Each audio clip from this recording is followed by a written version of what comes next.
What's up, guys? Raziel here, and as you can see, we got a sleepy boy in the back. He's hanging out back there.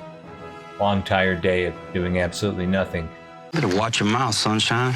But I wanted to make a video about Final Fantasy XIV's loot problem. I saw a video recently by another content creator, and this video isn't so much about what he talked about. I have my own talking points about what I think is wrong with Final Fantasy XIV's loot system, but this is more about the responses I saw him get in his YouTube video. I'll put a link to his video below, but the responses seem to be quite shitty in a lot of cases of people. I mean, there was a good portion of people that agreed with him, but so many fucking idiots saying things like, if you don't like it, then leave, and this game clearly isn't for you, and stuff like that. And what person doesn't want whatever game they enjoy to improve? Because I didn't once hear the guy who made the other video say he wants to take something that's currently in the game away, just adding more better things to it.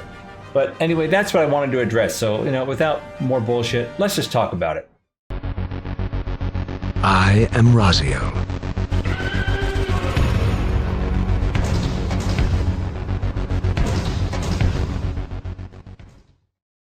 Now, when I first started making this video, I was going to script it, which I ended up not scripting most of it because I just wanted to hit on some key points and I don't want the video to drag on too long. So most of this isn't scripted. Let's just get going.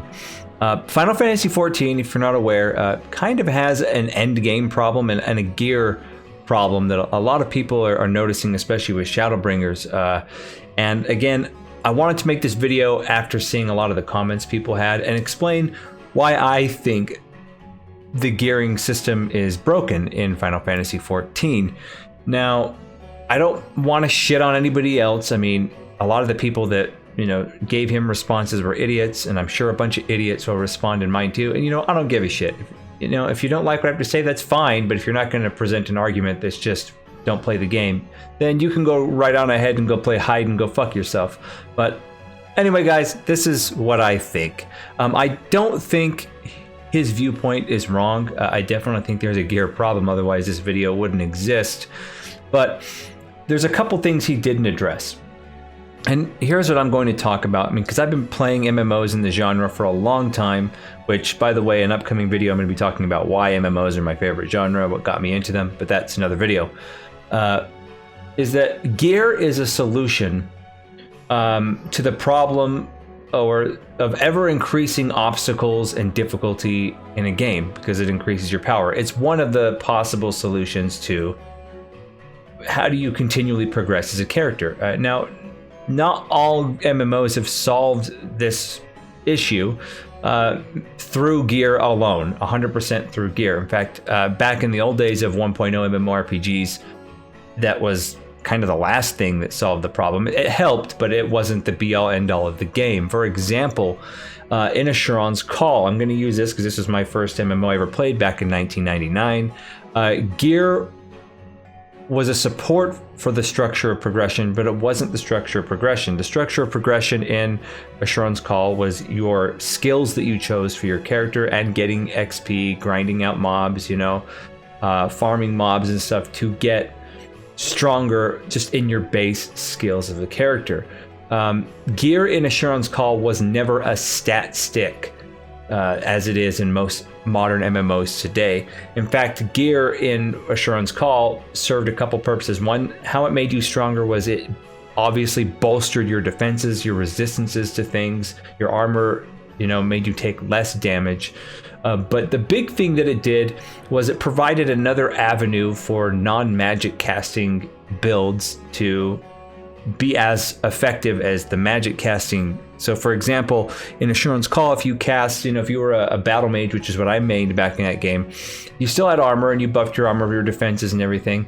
But that was the main thing you were looking for. While if you were a melee character, like a sword user, unarmed combat, a bow user or whatever, because you were specializing in a melee or a bow or a skill like that, you didn't have the points possible to also specialize into every single magic school. You just didn't have the talent points. So what you would do instead is you would find and hunt out pieces of gear that had the spells on there that auto cast when you equipped it. And then all you had to do at that point was manage the mana. That's right, gear had mana, continually recharging it, because it would slowly over time run out of mana.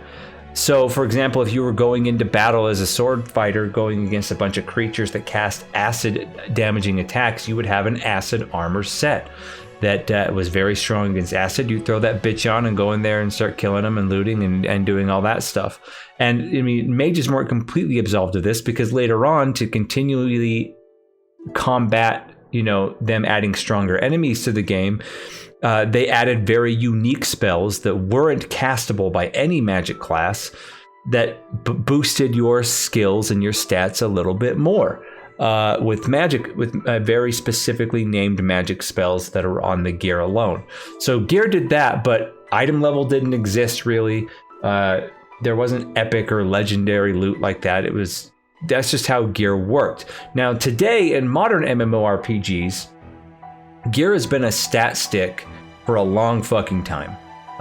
But again, companies found ways to make gear more interesting and, of course, aesthetically appealing, which means a lot to a lot of players. But I'll get into the caveats of appealing looking like glamour / transmog gear in a minute.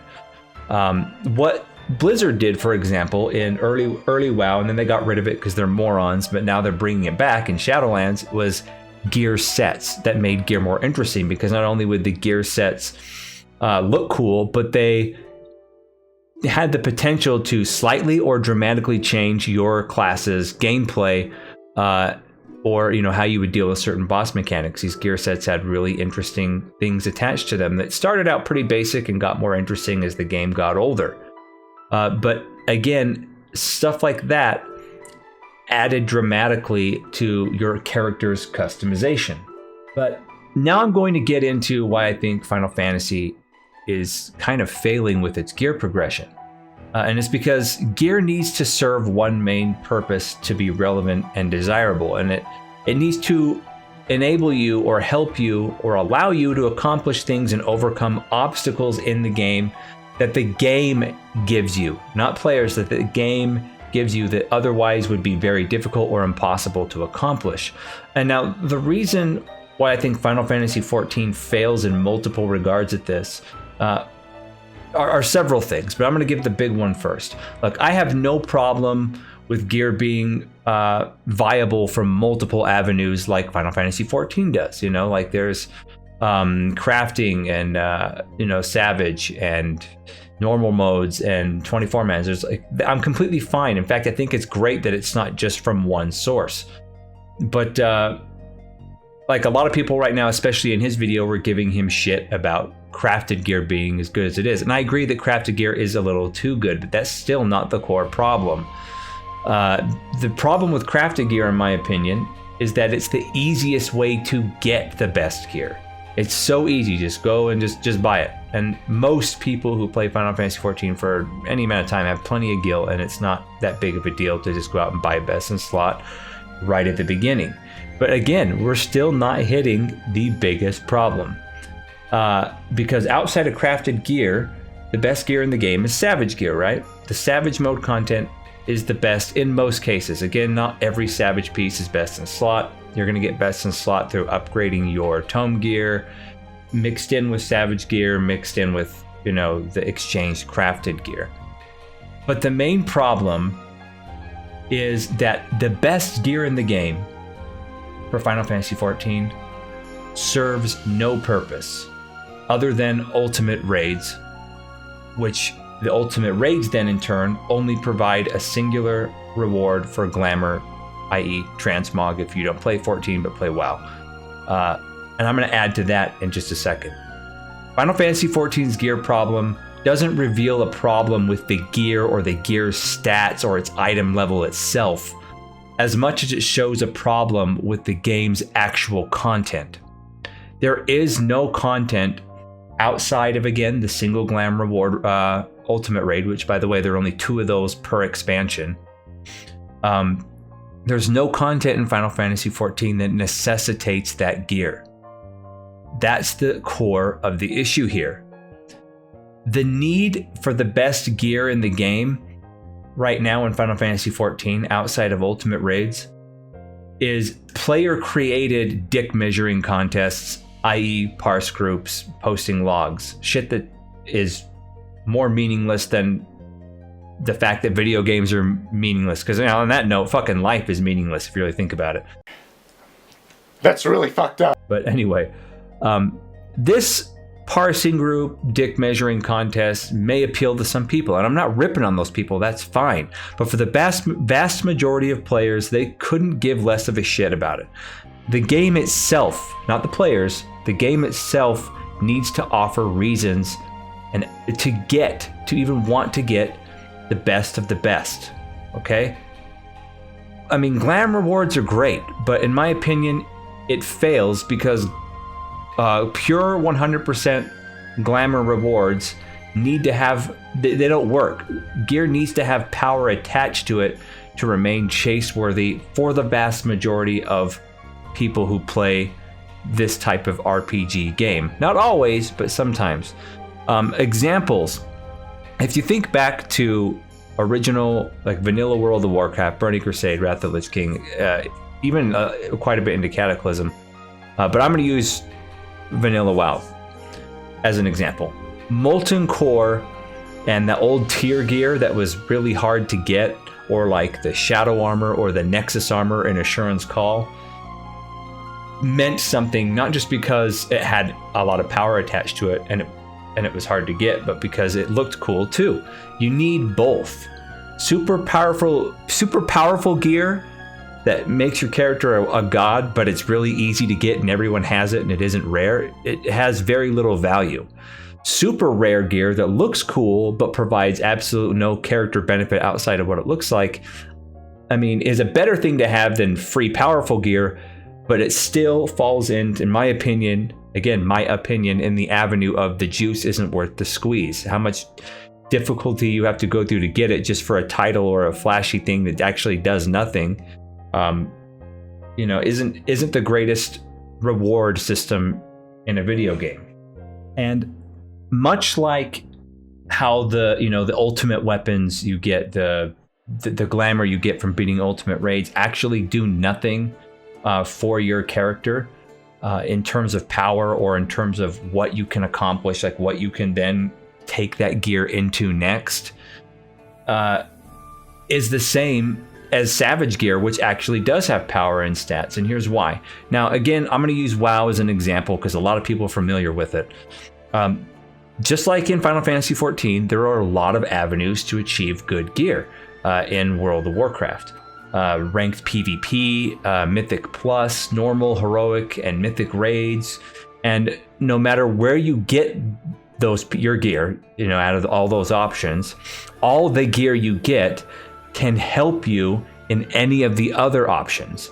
So for example, if you get really good gear from Mythic Plus, you can take it into PvP and you're gonna get an edge. You can take it into normal heroics, and even Mythic raids and get an edge. Normal gear, if you're not interested in Mythic Plus and you're getting gears in normal raids, that can help you go then progress into heroic and then the heroic into mythics. And when the next raid tier comes out, if you're fully mythiced out, it does still serve a purpose, because you can then go straight ahead and pretty much skip normal difficulty right out of the gate. You never have to do it unless there's like a trinket or something in there you really want, and go right into heroic and be fine. Maybe even start progressing mythic right away because you have an edge, because you beat the hardest content. And not only can it help you, but as you get the gear, for example, in the lower level stuff like the normal raid, lower level mythic keys, lower level progression in ranked PvP, it helps you go up to the next step. You know what I mean? It's not just straight skip to the end. It helps you significantly. And now, because most people, you're not just going to walk into the hardest content, pick up some crafted gear in World of Warcraft. In fact, crafted gear, which this is where I'll give Final Fantasy some points. Crafted gear in WoW has been shit for a long time. But we're seeing that change again in Shadowlands. They're making crafting relevant again, according to what we've seen in patch notes and whatnot. But you can't just, when the patch comes out, hey, go buy gear and beat the hardest content in the first week. Never happens, except unless you're in the top 1%, and then even that's like way more skill, and they still grinded out their asses to get the most possible best in slot they could beforehand. And again, that really only applies to the first raid tier of an expansion, because then afterwards it's a snowball effect of beating all the mythic raids before. So you can't, unless you're in that top 1%, you can't really make the argument of, you know, well, especially in Final Fantasy XIV, that, well, getting the best Savage gear helps you in next Savage. Not really, because the crafted gear is better right out of the gate. So that argument it's a straw man argument at best. Now, don't get me wrong. WoW has made some pretty big mistakes with their gear. You know, the whole concept of if it ain't broke, don't fix it. That can't seem to get through Blizzard's fucking thick skull. But they're starting to turn it around with Shadowlands, because Blizzard went the opposite direction and failed equally as bad and broke their gear system just as bad as, in my opinion, 14 is broken now, but for different reasons. With WoW, they started adding way too much RNG. RNG to the item's level, RNG to the item's stats, RNG to the items, whether it's socketed or not, or kept leveling up. All that bullshit, though, is gone now in Shadowlands, and they're adding back tier sets. After the first raid tier is over, they've said they're going to start adding tier sets back in, because it just made the gear and the gameplay more interesting. Anyway, guys, I know that this video has already gone longer than I wanted it to, but at the end of the day, I've never played an MMO that trivialized its own gear and its own content faster and more often than Final Fantasy XIV does. And it has nothing to do with how quick Final Fantasy XIV releases content, because yeah, they generally do release content faster than most other online games, and I applaud them for that. But it has everything to do with the fact that the game gives you no content that requires the best gear outside of 2 ultimate raid bosses for over a period of 2 years. Everything else just seems to be a cosmetic reward. And the fact that the good gear you get, even when you do decide, hey, I'm going to beat Savage, I'm going to get, you know, the best of the best, it doesn't even help you in old content, because they hamstring you. They hamstring your gear's item level with their level sync system. When you not do old content as in like last expansion, I'm talking old content like a patch ago, you get down synced. So all your progression of getting better gear, you don't get any better. You're stuck at the highest that dungeon will ever allow you to go, which I think is really fucking stupid. There's something fun about RPGs of feeling that progression of you getting stronger and being able to go back and curb stomp old content that used to kick your ass. It feels good. And that's pretty much, unless you do unsynced on some old raids, it's pretty much non-existent. It's definitely non-existent in current content, current patch content. I don't know, guys. Am I just crazy? Do people out there agree with me and see this same issue? Or is it just time I just accept the fact that endgame in Final Fantasy XIV really is just glam and Barbie doll dress up in Ken's mansion? And most players just prefer it that way. Because you know what? Final Fantasy XIV has some absolutely beautiful glamour, some beautiful gear you can make your character look a certain way. But a lot of it loses its value to me, and a lot of it loses its flavor when I know that the gear that looks really, really cool that I have, a brain dead monkey could get it without any problems. A fucking baby with no arms could go in there and get it. No worries, because there's no rarity or power attached to the coolest looking gear. But anyway, guys, those are just my thoughts. What are your thoughts and comments down below? Do you agree with me? Do you disagree with me? If you agree with me, hit the like button. It really helps my content out a lot. Share it if you like the video. If you don't like the video, hit the thumbs down and then go fuck yourself. And as always, my friends, keep it fucking real, guys.